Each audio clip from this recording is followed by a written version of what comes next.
जय श्री कृष्णा दोस्तों। हर हर महादेव। कैसे हैं आप सब? स्वस्थ और सुरक्षित होंगे। दोस्तों, अप्रैल का महीना, वैशाख का महीना बहुत ही ज़्यादा खास, जो महादेव की पूजन करते हैं, महादेव की अर्चना करते हैं, महादेव पे विश्वास करते हैं।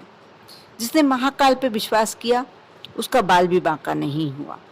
और अप्रैल के इन अंतिम 3 दिनों में वैशाख मास के कृष्ण पक्ष की त्रयोदशी, चतुर्दशी और अमावस्या तिथि का योग बन रहा है। त्रयोदशी पर भगवान शिव को प्रसन्न करने के लिए प्रदोष व्रत किया जाता है। वहीं चतुर्दशी तिथि के स्वामी स्वयं महादेव हैं। इस दिन भी शिव जी की पूजन करने का बहुत ही ज़्यादा महत्व माना जाता है, बहुत शुभ होता है। अमावस्या तिथि पर पितरों की पूजन करने से पितृदोष दूर होते हैं। इस बार अमावस्या तिथि शनिवार को होने से शनिवार के कारण शनिदेव की पूजन करना भी बहुत शुभ माना जाएगा। और धर्म ग्रंथों के अनुसार प्रत्येक मास के दोनों पक्षों की त्रयोदशी तिथि को प्रदोष व्रत किया जाता है।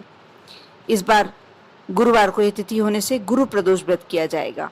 इस दिन भगवान शिव को प्रसन्न करने के लिए दिन भर निर्जला व्रत किया जाता है और शाम के समय भगवान शिव की पूजन की जाती है। प्रदोष काल में शुभ फल पाने के लिए इस तिथि पर शिवलिंग पर बिलपत्र और सफेद फूलों की माला चढ़ाना चाहिए। साथ ही मिट्टी के मटके में पानी भरकर शिव मंदिर में दान करना चाहिए, क्योंकि वैशाख माह में मिट्टी के मटके में पानी भरकर शिव मंदिर में रखना बहुत ही श्रेष्ठ माना गया है। सबसे श्रेष्ठ दान यही दान है। दोस्तों, घर में ही प्रदोष के दिन या मंदिर में घी का दीपक लगाकर 2 बाती, चाहे लंबी हो चाहे गोल, इसका दीपक लगाकर दरिद्र दुख दहन का स्त्रोत का पाठ किया जाए। कोई से भी प्रदोष को कर सकते हैं। वैसे गुरु प्रदोष का बहुत ज़्यादा महत्व है और वैशाख माह होने के कारण इस बार प्रदोष का महत्व बहुत ही ज़्यादा बढ़ जाता है। कोई कैसा भी कष्ट हो, कितना भी धन की कमी हो, आप जिंदगी से हार भी गए हैं, नौकरी नहीं है, बिजनेस में घाटा ही घाटा हो रहा है, कोई पारिवारिक समस्या, पारिवारिक परेशानी, कोई भी समस्या हो, आप यह कार्य करके देखें। कम से कम 5 प्रदोष आपको करना है, प्रदोष काल में ही करना है। बहुत सरल उपाय है, लेकिन दोस्तों यदि आप कर लेते हैं, आप मानेंगे नहीं, आपकी जो भी समस्या है भोलेनाथ इस तरीके से हर लेते हैं जैसे आपके जीवन में कोई समस्या थी ही नहीं। इसके साथ ही 29 अप्रैल को शिव चतुर्दशी व्रत आ रहा है। हर महीने के कृष्ण पक्ष की चतुर्दशी तिथि को मासिक शिवरात्रि का व्रत किया जाता है। ये तिथि भगवान शिव को समर्पित है। इस दिन व्रत और पूजन करने से भगवान शिव के साथ साथ देवी पार्वती की कृपा भी प्राप्त होती है। इस दिन भगवान शिव को आंकड़े के फूल और देवी पार्वती को यदि श्रृंगार की सामग्री चढ़ाई जाती है, इससे घर परिवार में सुख समृद्धि बनी होती है। वैसे तो देखा जाए तो पूरे वैशाख मास का अपना एक धार्मिक महत्व अलग ही है। पूरे वैशाख मास में यदि आप विष्णु भगवान की पूजन करते हैं, भोलेनाथ की पूजन करते हैं, भोलेनाथ को एक लोटा यदि जल भी समर्पित करते हैं, तो आप मानकर चलिए कि उसका प्रतिफल आपको अच्छा ही मिलेगा।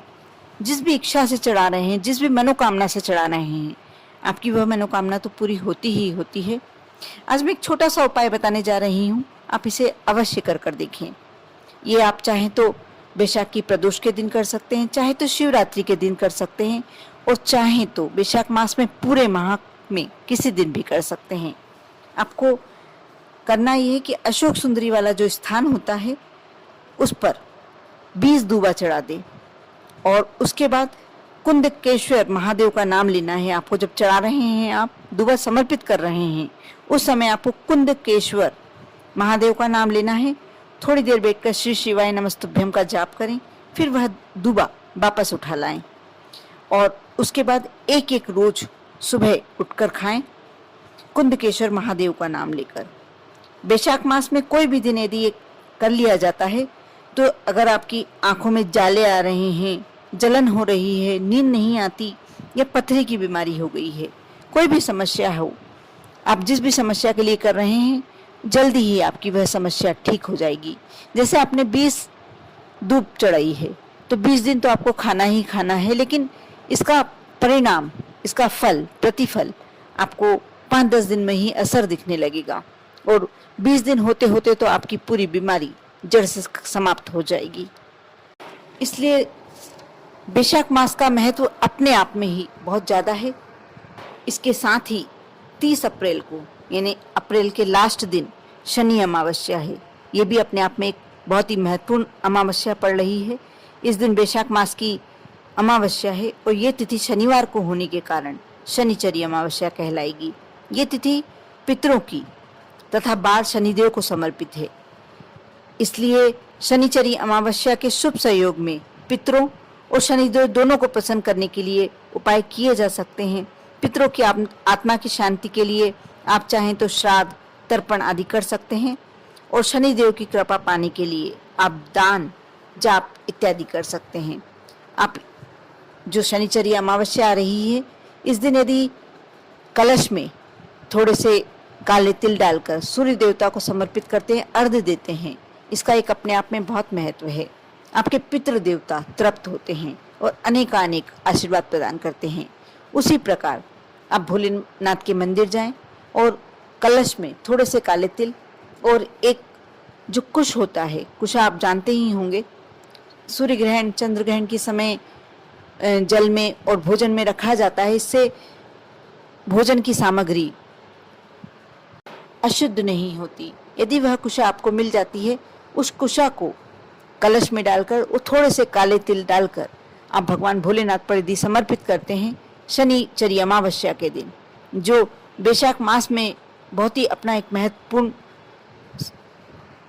संयोग लेकर आ रही है। इस दिन सूर्य ग्रहण भी है, लेकिन सूर्य ग्रहण भारत में दृश्य नहीं है, इसलिए इसका यहाँ ज़्यादा प्रभाव नहीं पड़ने वाला है। आप भोलेनाथ को यदि ये जल समर्पित करते हैं, इससे भोलेनाथ स्वयं आपको अनेकानेक आशीर्वाद प्रदान करते हैं। आपके मन की इच्छा, जो भी आप इच्छा से कर रहे हैं, जो भी इच्छा से आपने जल समर्पित किया है, आपकी वह इच्छा पूरी होती है, मनोकामना पूर्ण होती है। साथ ही साथ आपके पितर देवता प्रसन्न होते हैं। बहुत छोटे छोटे उपाय हैं। एक शनिचरी अमावस्या के दिन आप यह कार्य अवश्य करें। पीपल देव में थोड़ा सा काला तिल एक कलश में डाल लें, जल भर लें और थोड़ी सी हल्दी डालकर पीपल देव को समर्पित करें। एक सरसों के तेल का दीपक या तिल के तेल का दीपक या चमेली के तेल का दीपक, इन तीनों तेलों में से कोई से भी तेल का दीपक लेकर और आप पीपल देव के नीचे प्रज्वलित कर आएं। इससे भी आपको जो भी आपके कष्ट हैं, जो भी आपके संकट है, जो भी आपकी परेशानियां हैं, आपके जीवन की कठिनाई स्वयं शनिदेव हर लेंगे। कहते हैं जो व्यक्ति पीपल देव के नीचे शनिवार के दिन दीपक प्रज्वलित करता है, उस पर महालक्ष्मी की कृपा होती है। लक्ष्मी उसके घर से कहीं नहीं जाती। साथ ही हनुमान जी उसकी हमेशा रक्षा करते हैं। उस पर कभी भी कोई बुरी दृष्टि, बुरे ग्रह अपना प्रभाव नहीं डाल सकते। राहु, केतु, शनि तीनों ग्रह उसके समक्ष हाथ जोड़े खड़े होते हैं। जिस पर हनुमान जी की कृपा हो, उसको कोई भी ग्रह परेशान नहीं कर सकता। इसलिए 30 अप्रैल को ये छोटा सा कार्य करें आप और अपने जीवन को धन्य बनाएं। इस बार अप्रैल के महीने के लास्ट 3 दिन, जो अंतिम 3 दिन हैं, बहुत ही महत्वपूर्ण हैं।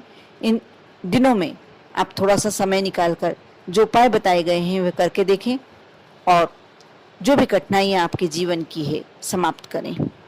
आप पर और आपके पूरे परिवार पर भोलेनाथ की कृपा हमेशा बनी रहे। ओम नमः शिवाय।